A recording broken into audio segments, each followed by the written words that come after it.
राधनपुर नाम का एक बहुत ही बड़ा गांव था जिसमें एक लड़का रहता था जिसका नाम मोनू था। मोनू के बचपन ही में माता पिता का निधन हो गया था। मोनू के रिश्तेदारों ने उसको बड़ा किया था। जब वह बड़ा हो जाता है तो खुद मजदूरी जाता था। थोड़े दिनों के बाद उसके रिश्तेदारों ने एक लड़की से उसका रिश्ता कर दिया। थोड़े दिनों के बाद शादी का प्रोग्राम भी तय हो गया। गांव के सारे लोगों ने उसकी मदद की और उसकी शादी धूमधाम से हुई। मोनू और उसकी बीवी मेना दोनों खुशी खुशी रहने लगे। मोनू रोजाना मजदूरी जाता था, उससे उसका घर का गुजारा होता था। कुछ सालों बाद उसकी मृत्यु हो जाती है। उसकी एक लड़की और एक लड़का था। लड़की 12 साल की थी और लड़का 8 साल का था। लड़की 7वीं कक्षा में पढ़ती थी जबकि लड़का 3री कक्षा में पढ़ता था। मोनू के मर जाने के बाद कोई कमाने वाला ना रहा। उसके बाद मीना खुद दूसरों के घर झाड़ू पोछा मारती और उन पैसे से अपना घर चलाती थी। एक दिन सुबह जब उसकी बेटी और उसका बेटा स्कूल जाने लगे तभी उसकी लड़की कहने लगी, मम्मी आज तो टीचर ने बोला था फीस लेकर आना। अरे बेटी पैसे नहीं हैं। चल मैं आज मालिकन के पास से लेकर आऊंगी। मम्मी मुझे 10 रुपए दे दो, मुझे आइसक्रीम खानी है। बेटा अभी नहीं है, शाम को तुझे दूंगी। बेटा और बेटी दोनों स्कूल चले जाते हैं और मेना भी झाड़ू पोछा के लिए मालिकन के घर चली जाती है। झाड़ू पोछा कर लेती है तो मालिकन से पैसे मांगती है। जी मालिकन, मुझे कुछ पैसों की जरूरत है। स्कूल की फीस भी भरनी है, कुछ घर में राशन लाना है। मालिकन कुछ पैसे दे देती है। मैना उसे लेकर अपने घर आ जाती है। जब शाम के 5 बजे थे, स्कूल की छुट्टी होती है। उस वक्त खाना बना रही होती है। तभी लड़की और उसका लड़का स्कूल से आते हैं। लड़की अपने मम्मी से कहती है, मम्मी आपको पैसे मिले आंटी से, मुझे कल स्कूल में फीस जमा करवानी है। हाँ बेटी, मैं पैसे लेकर आई हूँ, कल मैं जमा करवा दूंगी। मम्मी मुझे पैसे दो, आइसक्रीम खानी है। ले बेटा। तभी मैना पैसों का हिसाब लगाती है। मैंने फीस के पैसे अलग रख दिए हैं, कुछ बच्चों के लिए अलग रख दिए हैं। अभी तो राशन लाना बाकी है, कुछ ही पैसे हैं। इतने पैसों से तो आज रात का ही राशन आएगा। कल क्या होगा? मेरे बच्चे कल क्या खाएंगे? आज का खाना तो बच्चे खा लेंगे, लेकिन कल सुबह क्या कहेंगे? चलो ऐसा करती हूँ, आज मैं रात को नहीं खाऊंगी और इस खाने को सुबह में कुछ पानी डाल दूंगी तो सुबह बच्चे खाकर स्कूल चले जाएंगे। महेश, रीना, आओ बच्चों, चलो खाना खा लो। मम्मी आ गए हम। दोनों खाने के लिए बैठ जाते हैं। माँ क्या बनाया है?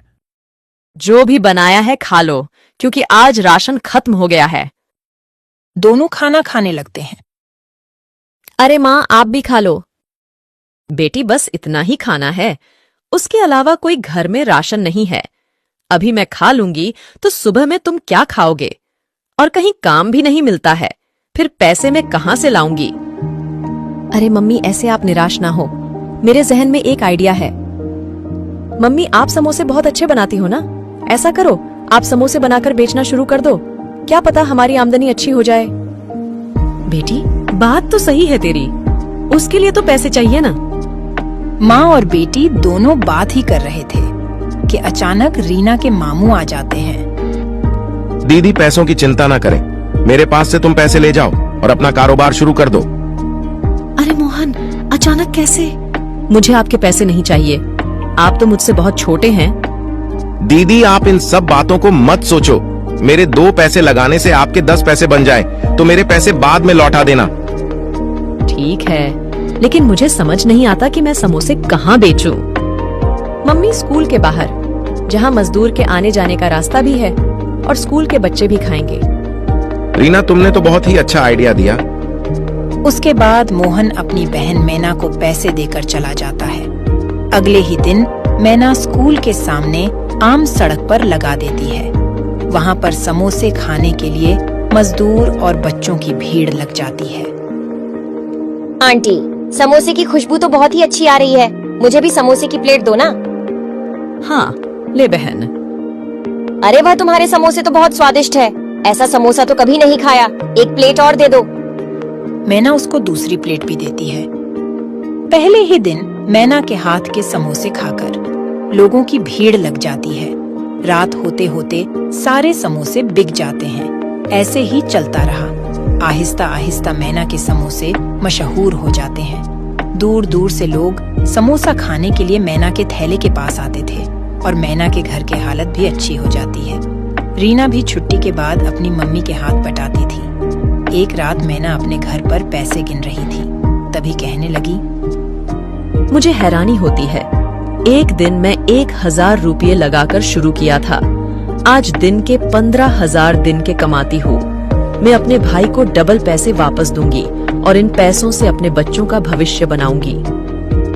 अगले दिन फिर समोसे लेकर बेचने निकल जाती है। शाम होते होते सारे समोसे बिक जाते हैं। तभी रीना कहती है, मम्मी आज भी बहुत बिक्री हुई है, इन पैसों को क्या करोगे? तभी वह दोनों रोड पर से बातें करते हुए घर की तरफ जा रहे थे। तभी एक तेज रफ्तार ट्रक आ रहा था जिसने उन दोनों को कुचल डाला। उसी वक्त वह दोनों दम तोड़ देते हैं। अधूरी इच्छा होने की वजह से वो दोनों चुड़ैल बन जाते हैं। अरे मेरे महेश का क्या होगा? अभी तो बहुत छोटा है, उसकी देखभाल कौन करेगा? अम्मी अब हमारा घर कैसे चलेगा? हमें कुछ करना पड़ेगा। बेटी घबराने की जरूरत नहीं है।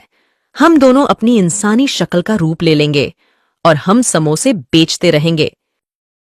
इस तरह वह दोनों अपने इंसानी रूप ले लेते हैं और अपने घर चले जाते हैं। मम्मी इतनी देर क्यों हो गई? कब से मैं आपका इंतजार कर रहा था। मुझे तो डर लग रहा था। तभी मम्मी महेश को अपने गले से लगा लेती है। अगले दिन सुबह दोनों माँ बेटी इंसानी रूप में समोसे की लारी लेकर निकल जाती है। सुबह से लेकर शाम तक समोसे की लारी पर खूब भीड़ रहती है। सारे समोसे बिक जाते हैं। दोनों माँ बेटी घर जाती है तो दोनों